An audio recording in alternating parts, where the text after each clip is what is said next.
எல்லாருக்கும் வணக்கம். என்னுடைய ராதா ராமராவ் சேனலுக்கு உங்கள் எல்லாரையும் வெல்கம் பண்ணுறேன். அந்தந்த சீசனில் கிடைக்கிற பழங்கள் காய்கறிகளை வச்சு விதவிதமாக ரெசிபிஸ் பண்ணிவிடுங்க.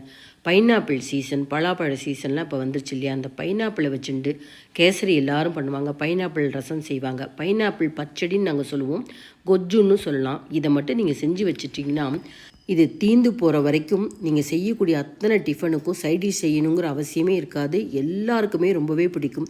சரியான அளவு உப்பு, காரம், புளிப்பு, இனிப்பு எல்லாம் சேர்ந்து இந்த பைனாப்பிள் வாசனையோடு உள்ள இந்த பச்சடி எப்படி செய்யலாம் அப்படிங்கிறத பார்க்கலாம் வாங்க. பைனாப்பிள் பச்சடி செய்கிறதுக்கு பார்த்திங்கன்னா நான் ஒரு பெரிய பைனாப்பிள் எடுத்திருக்கேன். பைனாப்பிள் கேசரி இதெல்லாம் செய்கிறதுக்காக பெருசாக வாங்கியிருக்கேன். 3 பீஸ் எடுத்துட்டா போகும்.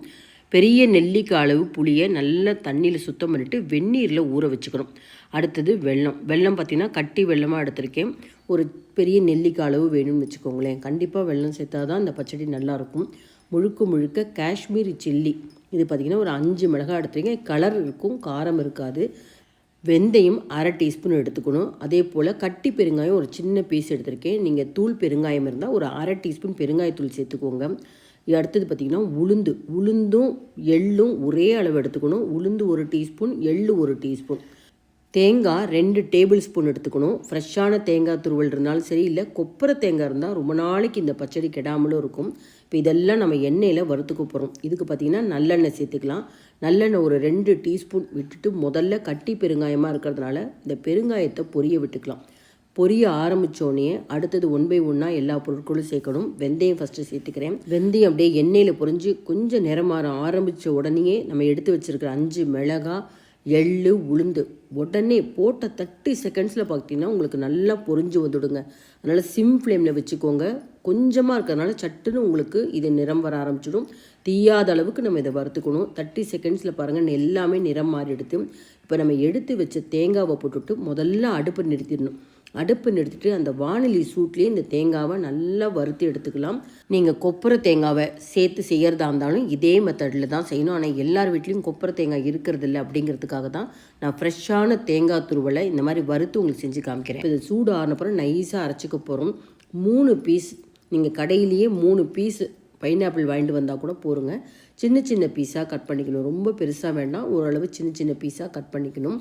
இப்போ இந்த மாதிரி கட் பண்ணதை கொஞ்சமாக எடுத்து டேஸ்ட் பண்ணி பாருங்கள். நல்ல ஒரு இனிப்பு இருந்தது அப்படின்னா நீங்கள் வெல்லம் சேர்க்குறத கம்மி பண்ணிக்கலாம். இனிப்பு ரொம்ப கம்மியாக இருக்குது, பைனாப்பிள் வாசனை மட்டும்தான் இருக்குது அப்படின்னா கொஞ்சம் வெல்ல அளவை சேர்த்துக்கணும். இப்போ இந்த வறுத்து வச்ச பொருட்களை நைஸாக அரைக்க போகிறோம். புளி கரைசலையும் நல்லா நீர்க்க கரைச்சி ரெடி பண்ணியாச்சு. ஒரே ஒரு பச்சை மிளகாவை நீல வாக்கில் நறுக்கியிருக்கேன். இப்போ வானலியில் 2 டேபிள் ஸ்பூன் நல்லெண்ணெய் சேர்த்துக்கலாம். ஒரு 3/4 டீஸ்பூன் கடுகு சேர்த்துக்கிறேன். கடுகு பொரிஞ்ச உடனே பச்சை மிளகாய், நறுக்கி வச்ச பைனாப்பிள் சேர்த்துக்கலாம். இந்த டைமில் நீங்கள் கட்டி பெருங்காயம் வறுக்க எடுத்துக்கல அப்படின்னா ஒரு 1/2 டீஸ்பூன் பெருங்காயத்தூளை சேர்த்து பொரிஞ்சதுக்கப்புறம் இந்த பச்சை மிளகாய், பைனாப்பிள், ஒரு ஆறுக்கு கருவேப்பிலை சேர்த்து ஒரு 2 நிமிஷம் வதக்கினா போருங்க. இப்போ நம்ம நீர்க்க கரைச்சி வச்ச இந்த புளி கரைசலை சேர்த்துட்டு வெள்ளை அளவு பார்த்திங்கன்னா நான் எடுத்ததில் பாதி சேர்த்துக்கிறேன். ஒரு நெல்லிக்காய் அளவு கண்டிப்பாக இருக்கணுங்க. ஏன்னா இந்த பச்சடிங்கிறது ஒரு இனிப்பு, புளிப்பு எல்லாம் சேர்ந்து இருக்கணும். 1/4 டீஸ்பூன் கல்லுப்பு சேர்க்குறேன். 1/4 டீஸ்பூன் மஞ்சப்பொடி சேர்க்குறேன். இந்த பைனாப்பிள் வேகிறதுக்கு ரொம்ப டைம்லாம் எடுக்காது. ஆனால் கண்டிப்பாக அந்த புளி கரைசல் வெல்லம் சேர்ந்து கொதிச்சாதான் அந்த நிறம் நல்லா வரும். பாருங்கள், ஒரு 2 நிமிஷத்தில் பார்த்திங்கன்னா நல்லா பைனாப்பிள் வெந்திருக்கு. ரொம்ப டைம் எடுக்காதுங்க. இப்போ இந்த பைனாப்பிள் வெந்துதான்னு கூட நீங்கள் ஒரு தடவை செக் பண்ணிக்கலாம். நான் எடுத்து செக் பண்ணி பார்க்குறேன். நல்லா உங்களுக்கு சாஃப்டாக இருக்குது. புளிக்கரைசலில் வேகுமா அப்படின்னு எல்லோரும் நினைப்பீங்க. 2 நிமிஷத்தில் வெந்துடுங்க. அடுத்தது நம்ம நைஸாக தண்ணி விட்டு அரைச்சி வச்ச அந்த வறுத்த பொருட்களை சேர்த்துடலாம். ரொம்ப முக்கியம் என்னன்னு பார்த்தீங்கன்னா நல்லா ஒரு நீர்க்க இருக்கணும். ஏன்னா உளுந்து, எள்ளு, தேங்காய்லாம் பார்த்திங்கன்னா நல்லா திக்னஸ் கொடுத்துரும். அதனால் இந்த அரைச்சிட்டு வந்த இந்த ஜார்லேயே ஒரு 100 ml அளவுக்கு தண்ணி சேர்த்து இந்த வானிலையை சேர்க்குறேன். கொதிக்க உங்களுக்கு கொஞ்சம் திக்காகும். நல்லா ஒரு 3-4 நிமிஷம் நல்லா தளன்னு கொதிக்கணுங்க. இது எந்த அளவுக்கு கொதிக்குதோ அந்த அளவுக்கு நல்லாவே நம்ம ஒரு 3-4 நாள் ஸ்டோர் பண்ணி வச்சுட்டு இந்த பச்சடியை சாப்பிட்லாம். பச்சடின்னு சொல்லலாம், இல்லைனா கொஜ்ஜு அப்படின்னு நாங்கள் சொல்லுவோம். மடங்களில் இது கர்நாடகாவில் ரொம்ப ஃபேமஸுங்க. தயிர் சாதத்தில் பிசைஞ்சு சாப்பிட, சப்பாத்தி, அடை, தோசை, அது மட்டும் இல்லாமல் உப்புமாலாம் செய்வீங்க பார்த்திங்களா, அதுக்கெல்லாம் தொட்டுண்டு சாப்பிட ரொம்ப நல்லாயிருக்கும்.